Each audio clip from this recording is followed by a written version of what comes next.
climate. It's a subject at the top of many minds. It's a conversation always worth having, and it's crucial to our future.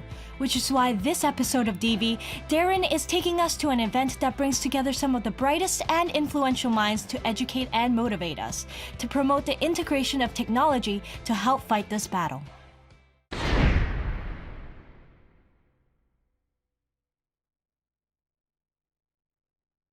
Darren is in Quarry Bay. Let's check in to see what he has to share. For those of us in Hong Kong, look at this, lovely bit of sunshine. I might even get a tan today. But the truth of the matter is, the global average temperature has been on the rise steadily for many, many years now. And there are no signs that it's going to slow down or cool down. Even if you don't believe in the data, just look at the world around us. You got the heat waves in Europe, you got the Greenland ice sheets melting way faster than we expected, and 1/3 of Pakistan is underwater right now because of severe flooding. Now, I don't want to sound like an alarmist, but sometimes I do wonder, how will it all end? What can we do? Is it too late? Fortunately, there are people way more intelligent than I am who are also looking at the same problem. And today, I'm going to get a chance to speak with them, so maybe there is hope after all. We hope that whatever these efforts are, the grass will be greener on the other side of it, because we can all feel the effects of climate change. We are in dire need of solutions. So Jane, we're all here because we all believe in the same cause and we care about the environment. But I'm curious, how does the platform that you guys use, how does that help tackle climate change? Well, the whole premise of the Starting Up Hong Kong Festival is to try and showcase Hong Kong's startup ecosystem, but at the same time to also connect international kind of players to Hong Kong. And we think with a platform like this, we can actually, talk about the really important issues that affect all of us, and we know that climate is one of those areas. Yeah. It's imperative, I think, on us to actually, develop a program that actually allows us to showcase what's been happening here, but also discuss the kind of technologies we can do to actually mitigate some of these developments. So I know you guys look at all different types of startup. We do. But in terms of sustainability, sort of the elements of it, how important is it to you guys? I think with Hong Kong having this mission to become carbon neutral in 2050, we want to prioritize companies with a sustainability angle. Companies that can help us to mitigate carbon emissions, help us improve the green buildings even further, reduce waste. All these kind of areas would actually be a real priority for us. We want to bring those companies to Hong Kong because we want those technologies to actually make a difference to Hong Kong. How valuable it is, do you think, for Hong Kong startups to work with these overseas companies? Well, the whole synergy between local startups plus that overseas kind of perspective, when you bring in all these different kind of ways of resolving problems and a different kind of international experience, you add that in with Hong Kong's local talent who are incredibly professional, magic happens, Hong Kong is very unusual in that 1 in 3 founders actually in the tech startup space is actually from outside of Hong Kong. Oh. And because of that, I think we've got a really strong startup ecosystem. There's 9 unicorns in Hong Kong, and for a small place, that's pretty high. We had 2 go public already as well. So I think it's really important that we try to encourage as much of that international collaboration with the local kind of population as much as possible, because you create stronger solutions and you create stronger companies. But on the flip side, from the perspective of the overseas companies, why is Hong Kong so attractive? Why would they come here to do sustainability stuff? Well, we all know Asia is really important in that whole carbon neutral discussion. And Hong Kong, by virtue of its geographic location, by the virtue of the fact that we're an international financial centre, it attracts a lot of companies to come here. We've got access to talent, to funding, to markets, and I think that's why a lot of the companies do actually prefer to set up in Hong Kong when they're actually looking towards like the GBA, the Greater Bay Area, as well as Asia. Now, if we look at the bigger picture, where do you think that drive needs to come from first to encourage individuals and small businesses to do more sustainable startups and innovations? Where do you think that starts? Well, I certainly think the government has a role to play, and the government has done this. You know, it's done this by attracting talent, where you can actually have quick visa access if you've got an ESG kind of background, for example. It's also provided funding for people to reduce carbon emissions on a personal kind of level. There's also funding for, you know, people if they want to generate electricity through solar programs. So I definitely think the government has a role to play, but I think it's on the onus of everyone, actually, because climate change impacts all of us, and I really think that this is the biggest issue of our generation. So from what you've seen so far, how do you see the future? Are you optimistic about the green innovations in Hong Kong? I think so. I mean, you can just see today, you know, if you walk around, there's fantastic innovations being done, and some of them are from overseas founders, some of them are from local founders, and every one of them has got, you know, some new technology that can help to reduce carbon emissions or improve efficiency, upcycling, recycling, those kind of things. So, you know, I'm hopeful. Yeah. And ultimately, with the Start Me Up, what sort of message are you trying to send to the overseas people, the overseas companies? Well, just to say to them that we are here, we're a government department, we've got 30 offices around the world, we've got 9 different sector teams here in Hong Kong, and we're here to basically support their setup and expansion here in the city. So Ben, Yes. can you tell me a little bit more about this event? What you guys are trying to achieve, and why do you think this event is valuable? Yeah, it's very simple. I think you and I can share that Hong Kong's been relatively hot recently, record-breaking temperatures in July. Our team decided to, in 2 parts. The first part was to do a little bit of research on what's happening with, our temperature. Yeah. What we realized was from 1885 until 2021, Hong Kong's temperatures are continuing to rise. On an average decade basis, Hong Kong's temperatures are increasing by 0.13 Celsius. And that might be normal to us and it might not be material. But what we found was very profounding was that in the last 30 years, Hong Kong's temperature actually increased by 3 folds. 1 full degree in the last 30 years. We really need to do something about it because there's some huge consequences. Yeah. Sea levels, compromised food systems, proliferating health issues. These are huge issues that are already foreseen by the IPCC. So because we have Impact Commons, our UN SDG accelerator that's looking at sustainability startups, we thought, hey, wow, we're actually seeing tangible startups that are working on new technology that's going to tackle the climate challenge.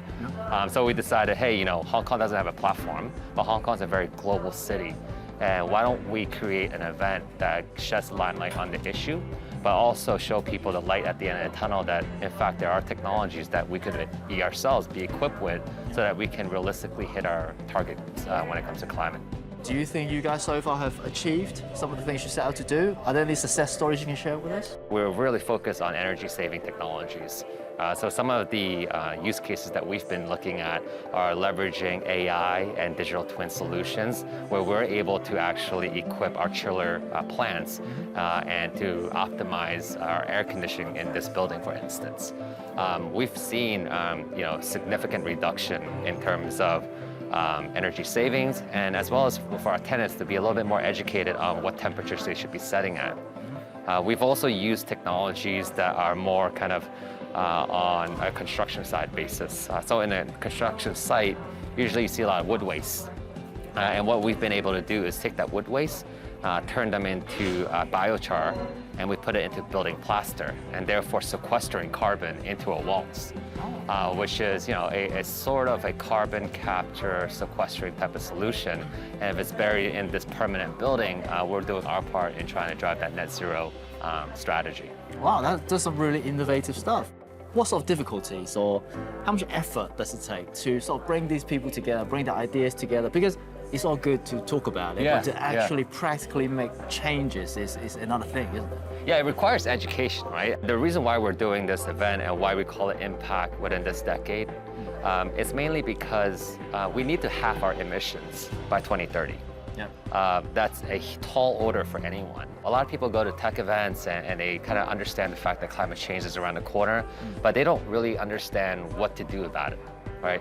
So we felt that, hey, why don't we bring these 50 speakers globally and locally that are going to touch on several topics, net zero innovation, greener buildings, greener transportation, and how you actually could reimagine waste reduction and be able to actually apply that as an actionable takeaway as an individual, or if you're a business, to bring it back and try to apply that immediately because there's a sense of urgency. So we hope that through this event, we're able to kind of give that education, that exposure, and hopefully adoption. That's the whole purpose of this event.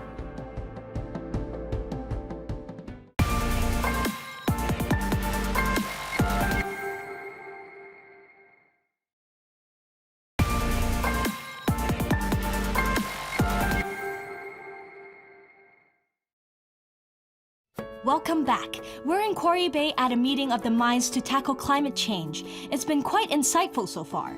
Let's see what else Darren has in store for us. Dr. Chow, so I think you're the perfect person to ask. What is PropTech? PropTech is the short for property technology.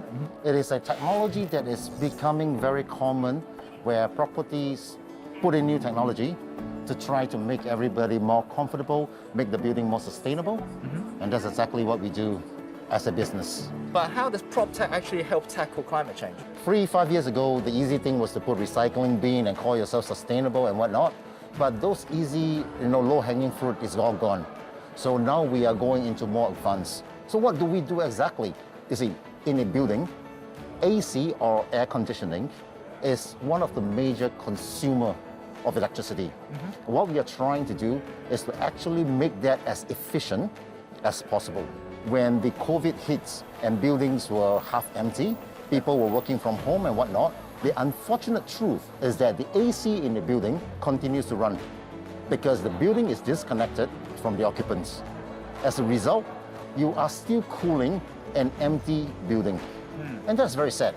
We are wasting so much money, so much energy, so much resources, and creating this unnecessary carbon emission. So what we actually do now is to bring the central AC into the cloud and let people choose how to cool a place. Imagine yourself going into an office where you're feeling hot. Imagine now you can tell the system, I'm hot, and the system will give you 10 minutes of cool air at that instance. After the 10 minutes, we will go back to the default.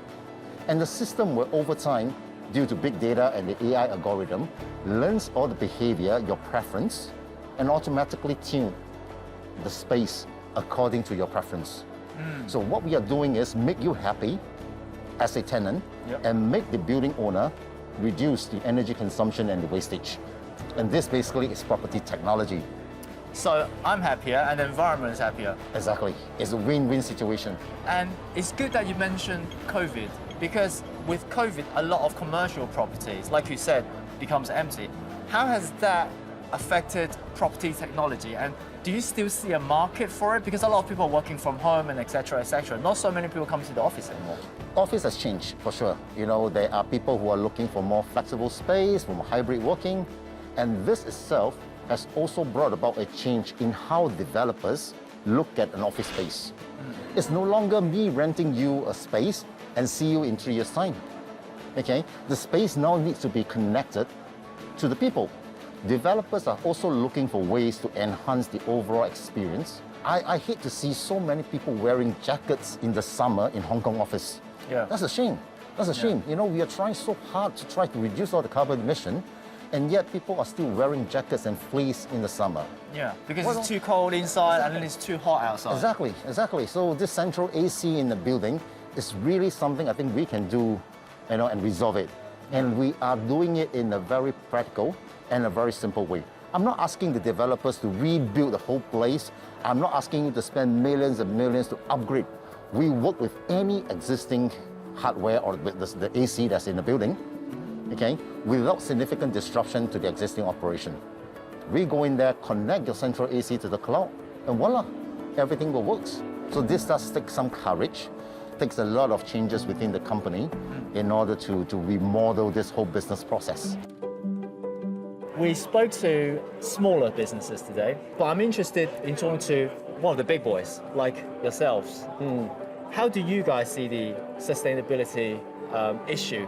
I think it's fair to say that in the end, a solution in our case towards more sustainable mobility is a it's a puzzle. It's not a one silver bullet solution. It needs many players and stakeholders to move in that same direction. And obviously, as a big player, you have maybe a chance to have a bigger influence and thereby, motivate others to join as well.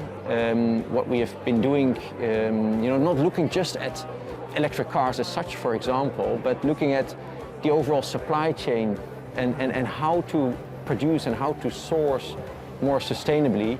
And by that, having a large part of that particular industry already, taking steps to move towards more sustainable mobility. And then you see when these things come together, at some point there is really a tipping point where for consumers it becomes obvious that it's the right time and actually a relatively easy step to embrace new technology in terms of electric cars, for example. And I'm happy to see, for example, here today, how many different players, companies come together that all have a certain contribution to make in this whole picture. Yeah.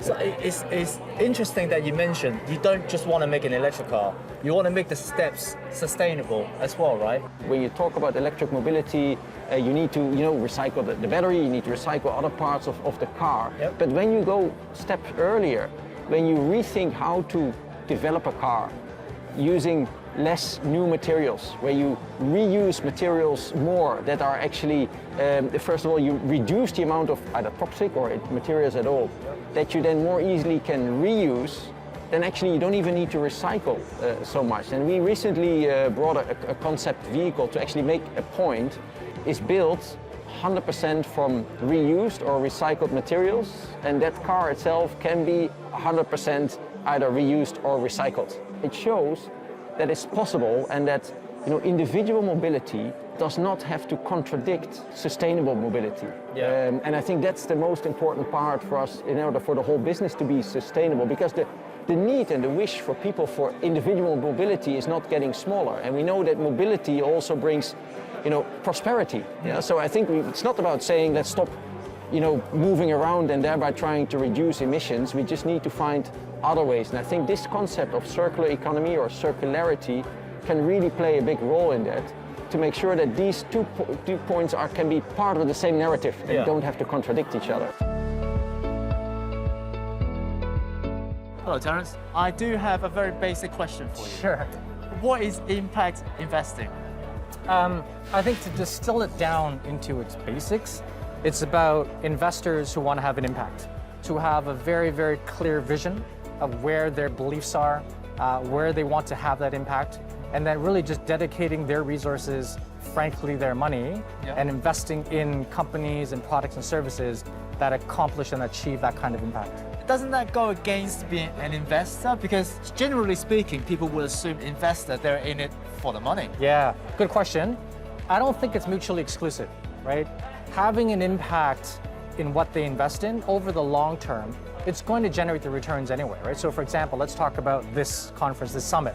There are many companies and who are producing products and services that are helping to achieve that, right? How do we make sure we don't ever hit 1.5? And over the long term, these are the same companies that are going to prosper. They're going to do very well, right? Both the impact that they want as well as the returns. Yeah, win-win. Yeah, win-win, for sure. Yeah. But if you don't mind me saying, you as a banker, people don't usually associate green initiatives with bankers. Yeah. Where do you see your role in the whole sort of grand scheme of things? I think our role is to help enable our clients and to help facilitate accomplishing their dreams as well. So we've got a mission statement, our climate blueprint that kind of guides what we have to do as a company, right? Achieving net zero in terms of our carbon footprint, but just as importantly, putting money where our mouth is, right? Committing $500 billion to support clients and their investment opportunities to drive towards a net zero economy. And then bringing thought leadership and bringing ideas and engaging in that dialogue. For us, it's about enablement and it's about supporting our clients as well as our drive towards contributing in this area. Judging from the fact that you are here at this event, Yes. does that mean you do have a good number of clients who are sort of having an interest in climate change? 100%. Is there a shift in mentality and There attitudes? is. I think in Asia, over the past, I'd say 5 to 10 years, the second generation and the third generation is starting to take a much more active role in playing, decision-making accountabilities within the family. And these second and third generation types of investors, they're absolutely demanding it. So it's not just nice to have, it's table stakes now. What have you taken away from this so far? First and foremost, I think it's been very encouraging, right, to see that there are so many thought leaders who are actually driving this type of conversation. I think there's still more to do, right? And so that's why I'm hoping to continue to engage in these types of summits, as often as I can, and as globally as I can. I spoke to many people today, from small businesses all the way up to the big banks and global corporations. And you know what? It gave me hope, because I saw a bunch of very smart and keen individuals who were all willing to push in the same direction to battle climate change. But the one main idea that I took away with me today is that we all need to chip in, big and small, because this is literally everyone's problem. And after speaking with the guys today, this one quote kept coming back to my mind. And it's from Henry Ford, of all people, which is a little bit ironic, but hear me out. It goes, whether you think you can or you can't, you're right. And I believe in this quote because I think the future really is in our own hands. So if we are to make a long-term impact on the future, don't wait. The time is now.